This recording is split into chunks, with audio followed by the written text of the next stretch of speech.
This is the Alcatel Idol 4S. It packs a punch and does its job well, all while staying under the radar of budget phones. But what makes this phone worth buying? Why don't we get into that? I'm Andrew with YourTechExplained, and this is the Alcatel Idol 4S review.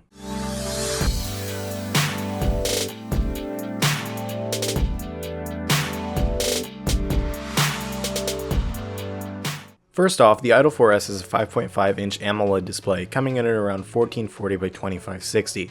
It actually looks really good. Colors are vivid and loud while staying accurate. Surprisingly, it gets pretty bright too. Normally with cheaper phones, you find that the display is pixelated and lacking in more ways than one, but that isn't the case with the Idol 4S.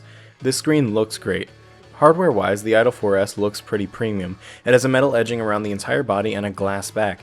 The design doesn't scream budget at all, which is pretty awesome, and it feels really good in the hand too. The second area it excels in is performance. The Idol 4S uses 3GB of RAM, which is more than the usual for a phone at this price.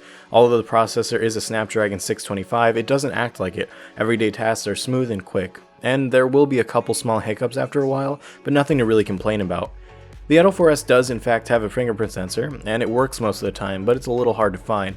The back is the same material as the fingerprint sensor, making the sensor hard to locate. It doesn't help that it's flush with the phone's body, and it isn't extremely fast, and you'll get a successful entry only around 7 out of 10 times. Amongst the other interesting features built in the Idol 4S is the boom key. The boom key is fascinating to say the least. It doesn't really have an effect on everyday use, but it's there. It does things like take a picture while the phone is locked, or show weather animation on the home screen. One useful thing it does is enhance audio. It does make the audio a lot louder, and it sounds really good. These speakers are an incredible 3.6 watts. That means they get really loud. The fact that they're dual speakers makes it a lot louder. Overall, these speakers are pretty incredible for a phone at least. When you do hit the boom key, the audio becomes clearer, weirdly enough. Other than that, the boom key is kind of just gimmicky all around. The camera is pretty good actually. Budget phones usually have a half or barely baked camera, but the Idol 4S delivers pretty miraculously. Clarity is good and colors are vibrant, of course, to complement the screen. Now, the Idol 4S comes with a really cool VR headset. It's a little difficult to adjust and takes some time to put on, but when you get it just right, it's really comfortable. While VR on the Idol 4S isn't necessarily amazing, it doesn't hurt that the VR headset comes along with it. VR is a little jerky and not really the best looking. In fact, I might have gotten a headache right after using it.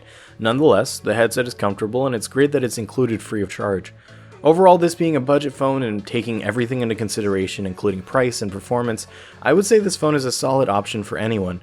Normally I don't enjoy using budget phones, but with the metal and the glass build on the Idol 4S, it didn't feel like it was a budget phone at all.